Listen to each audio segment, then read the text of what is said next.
"Mrs. Allen," said Catherine the next morning, "will there be any harm in my calling on Miss Tilney today? I shall not be easy till I have explained everything." "Go by all means, my dear, only put on a white gown. Miss Tilney always wears white." Catherine cheerfully complied, and being properly equipped, was more impatient than ever to be at the pump room, that she might inform herself of General Tilney's lodgings, for though she believed they were in Milsom Street, she was not certain of the house, and Mrs. Allen's wavering convictions only made it more doubtful. To Milsom Street she was directed, and having made herself perfect in the number, hastened away with eager steps and a beating heart to pay her visit, explain her conduct, and be forgiven. Tripping lightly through the churchyard, and resolutely turning away her eyes, that she might not be obliged to see her beloved Isabella and her dear family who, she had reason to believe, were in a shop hard by, she reached the house without any impediment, looked at the number, knocked at the door, and inquired for Miss Tilney. The man believed Miss Tilney to be at home, but was not quite certain.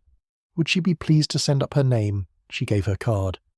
In a few minutes the servant returned, and with a look which did not quite confirm his words, said he had been mistaken, for that Miss Tilney was walked out.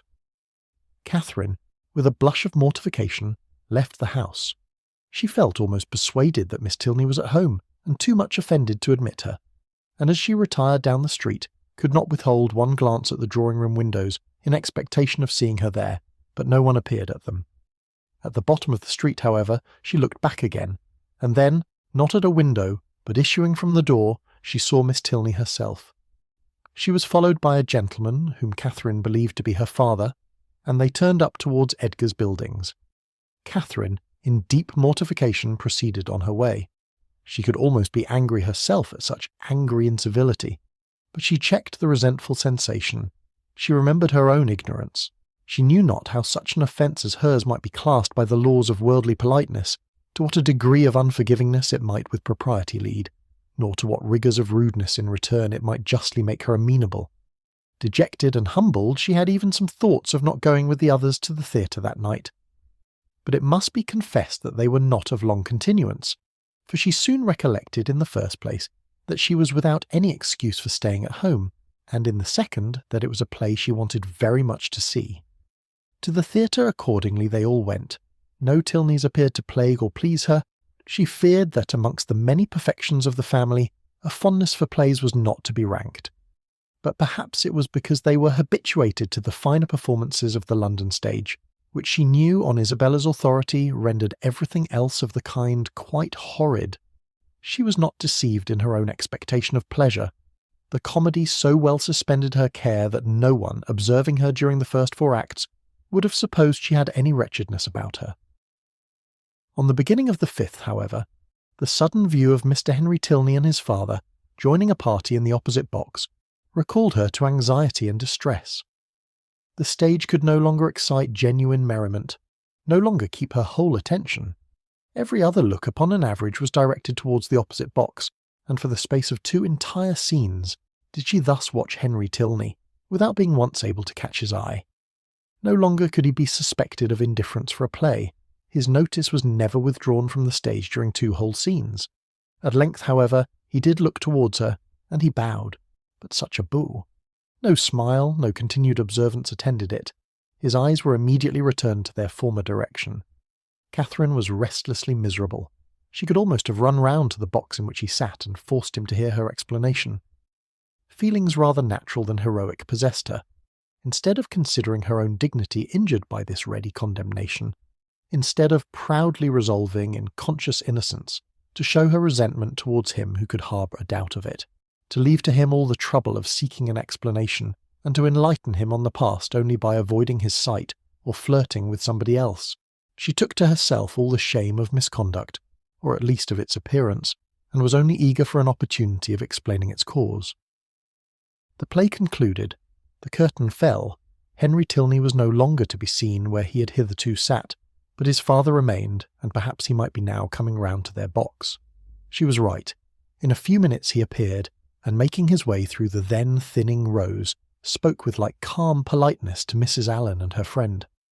Not with such calmness was he answered by the latter. "Oh, Mr. Tilney, I have been quite wild to speak to you and make my apologies. You must have thought me so rude. But indeed it was not my own fault, was it, Mrs. Allen? Did not they tell me that Mr. Tilney and his sister were gone out in a phaeton together, and then what could I do? But I had 10,000 times rather have been with you. Now had not I, Mrs. Allen?" "My dear, you tumble my gown," was Mrs. Allen's reply.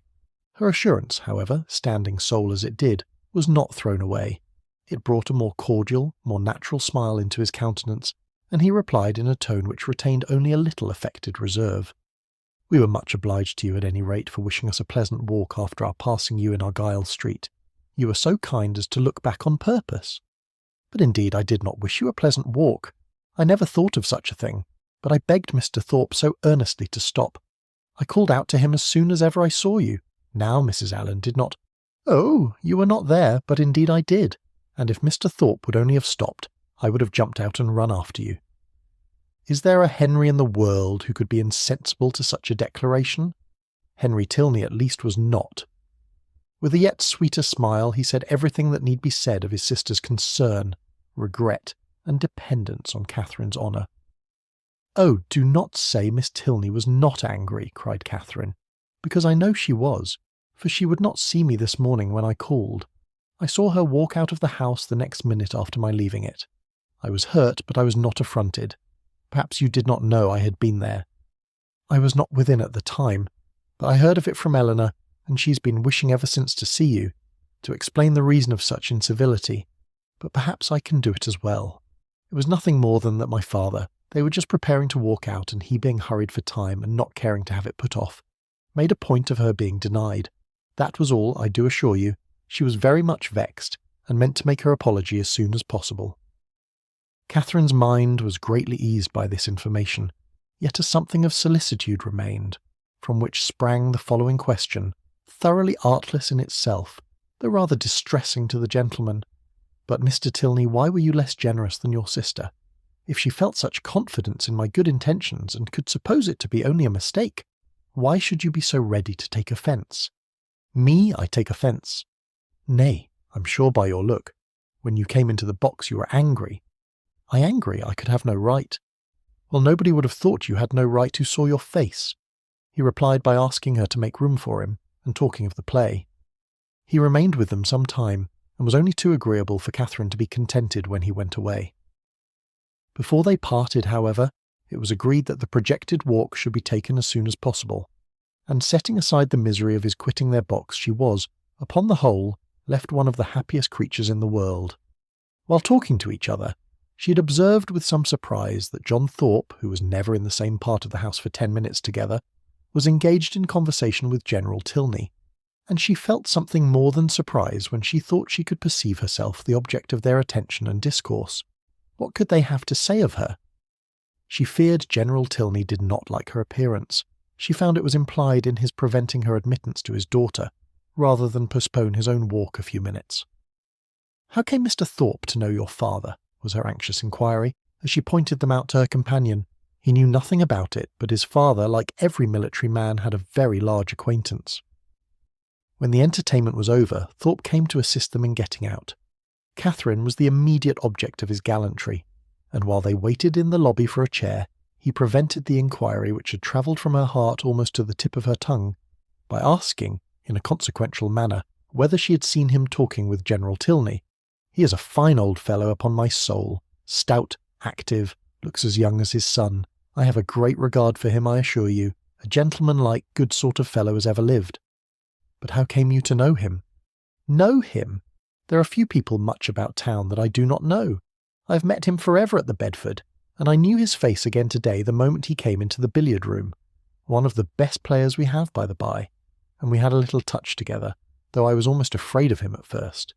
The odds were 5-4 against me, and if I had not made one of the cleanest strokes that perhaps ever was made in this world, I took his ball exactly, but I could not make you understand it without a table. However, I did beat him, a very fine fellow, as rich as a Jew. I should like to dine with him.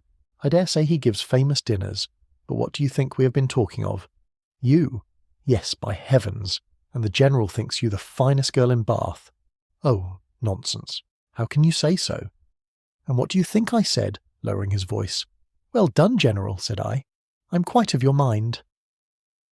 Here Catherine, who was much less gratified by his admiration than by General Tilney's, was not sorry to be called away by Mr. Allen.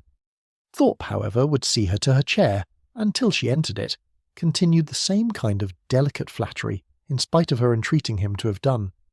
That General Tilney, instead of disliking, should admire her was very delightful, and she joyfully thought that there was not one of the family whom she need now fear to meet. The evening had done more, much more for her than could have been expected.